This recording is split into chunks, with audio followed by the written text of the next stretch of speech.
2 ore di pioggia sono state sufficienti per mettere in ginocchio la provincia di Agrigento e diversi centri della Sicilia.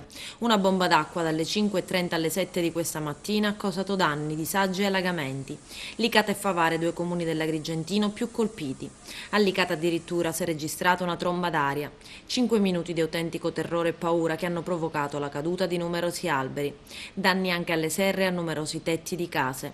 Al villaggio agricolo e al villaggio dei Fiori sono stati scoperchiati numerosi immobili, ma sono caduti anche serbatoi dai tetti. In via Colombo si radicate le tegole che sono finite sulle auto posteggiate lungo il ciglio della strada. Il forte vento ha abbattuto gli alberi in via Principe di Napoli e in salita a Santo Antonio, dove la strada è bloccata. Chiuse questa mattina tutte le scuole della città. La Guardia Costiera ha già recuperato diverse barche a vela che a causa del vento sono state spinte fuori dal porticciolo.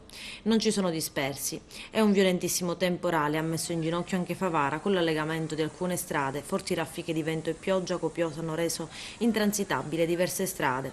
Allagamenti in viale dei Pini a San Leone, dove un albero è anche finito sui cavi dell'elettricità, e in viale Cannatello a Villaggio Mosè, dove i vigili del fuoco sono dovuti intervenire per prelevare degli studenti che non potevano attraversare la strada. A Sciacca il sindaco Fabrizio Di Paola ha messo un avviso di allerta meteo, prevista dal Dipartimento della Protezione Civile della Regione criticità arancione dalla mezzanotte per 24 ore. Nelle prossime ore dovrebbero normalizzarsi quantomeno la situazione riferibile alle precipitazioni atmosferiche e arrivare a una prima stima della condizione della viabilità provinciale.